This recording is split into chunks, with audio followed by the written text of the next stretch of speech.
Quinten Post hosted a block party against the Blazers the other night in what might be his most complete performance of the season, showcasing the full arsenal that makes him such a unique piece for the Warriors. His defensive discipline was on full display, from perfect positioning and drop coverage to elite rim protection and timely rotations that repeatedly stifled Portland's offense.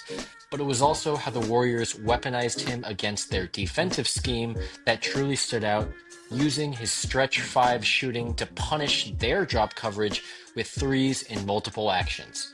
The Warriors seem to have truly found another gem at pick 52 as Post continues to prove he can not only stretch the floor, but also become a defensive anchor to pair with Draymond Green. Let's review. Post has been playing a lot of drop coverage in pick and rolls. He's not super mobile, so it's hard for him to step up to the level and contain, especially for shiftier guys like Shaedon Sharpe or Scoot Henderson. But because it's Shaedon Sharpe, you don't really have to worry about the shooting element, so this drop coverage isn't too bad. He's just not as reliable yet in other pick and roll coverages. With this pretty good contain on Shaedon Sharpe, notice how he stays with him, keeps his hand up, doesn't foul. I think a problem that Warriors fans have noticed, especially with the likes of TJD and Guy Santos, is fouling, even Kuminga back in his earlier seasons. But Post isn't as bad at that, especially when containing. Not only does he get this really good contain in drop coverage, but watch how he runs in transition. How many centers have the Warriors ever had that are going to run straight to the three-point line in transition and immediately let it fly? Even with other shooters like Steph and Moody on the floor, Quinten Post does that, and it's really nice to see that. So here we are again, Quinten Post and Moses Moody still in drop coverage against a Shaedon Sharpe, Donovan Clingan ball screen action with Clingan rolling to the basket. Again, Post does a really good job staying with Shaedon Sharpe, standing tall, making it difficult for him to put up any type of shot here, which forces him to make this swing out to Kamara and make this swing to Avdia. Now, Avdia does a good fake, gets positioning on Draymond Green. So what does Post do? Post immediately makes the rotation and makes it difficult for Avdia to put up an easy shot. Because of that, he's going to dump it off to Clingan, but watch Quinten Post. Immediate rotation and blocks the Clingan putback. In this possession, I think it's really notable because what you see is not only good drop coverage contain, but also a great rotation to help Draymond Green, and then a rotate back to protect the rim. Quinten Post in one possession demonstrates nearly all of the defensive upside that he uniquely provides the Warriors. Now let's look again at another example of just a good rotation. First, he's going to switch with Buddy on to Duop Reith, and Buddy's going to take Scoot Henderson. But as Avdia gets inside the paint by faking out Draymond, Quinten Post makes a good step in and swipes at the ball, which sends Avdia slightly off balance, and then he prevents the easy putback, again with rim protection, with a rim presence. I think something that is really valuable in rim protectors, regardless of if they're getting a block or not, is the fact that they can deter opponents in the paint from trying putback shots, from getting fouled. Post does a really good job of that, even though Avdia does get the offensive rebound. Finally, let's look at another rotation block, where again in a drop coverage against Clingan, this time Avdia in the pick and roll with Buddy Hield. He's going to do a pretty good contain on Avdia, but he makes a really nice pass all the way out to Delonto Banton. And because Draymond is a bit late on this as he drives this closeout, it's now up to Quinten Post to prevent any easy bucket. And this is a really tough ask, right? Because Donovan Clingan already has inside positioning, so Delonto Banton could drop this ball to him, and Draymond is behind, but Post makes his way around Clingan and is now here at the top with a block. This help rotation block is really nice to see, and I think it also bodes really well for the Warriors system, where that trust, where those good rotations that are only made if necessary are happening.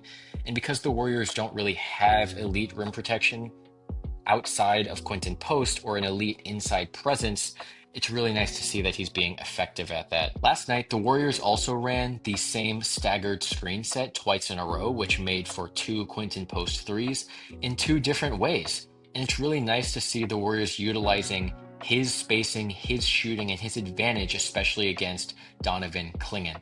So let's break down what happens. So the Warriors are going to get into their staggered screen alignment right about here. You can see that Draymond and Quinten Post are setting these two screens, with Post setting the first screen, intending for Curry to do something off of these, with Butler at the top as the deliverer.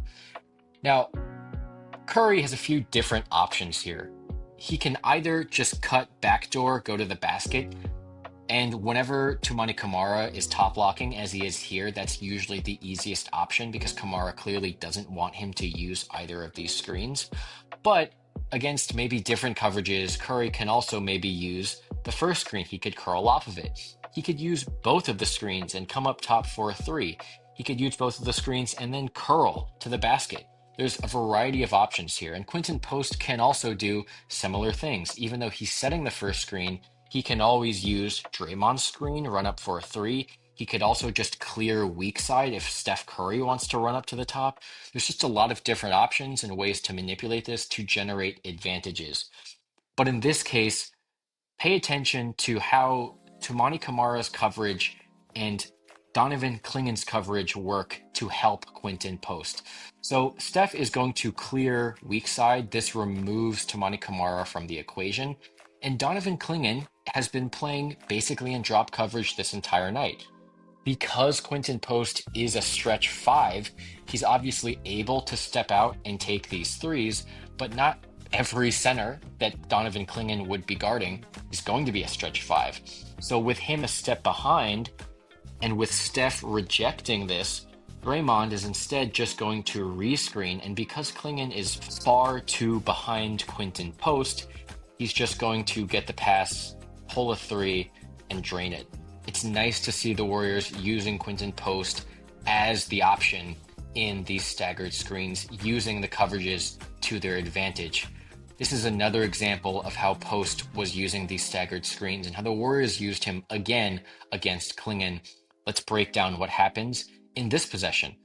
So the Warriors are going to get into their staggered screen alignment once again.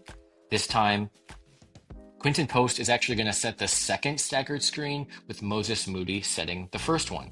So again, what are the options that we covered? We know that Steph can reject, he can clear weak side. We know that he can run up top.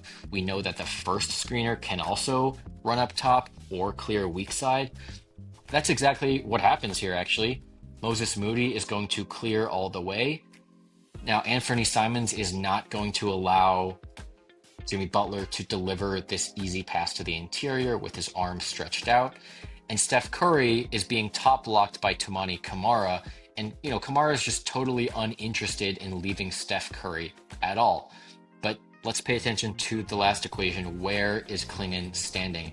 He's standing so far out from the three-point line, maybe partly because he's not used to defending stretch fives like Quinten Post, but also because that's a good defensive coverage in most situations when you're not dealing with a deadly shooter.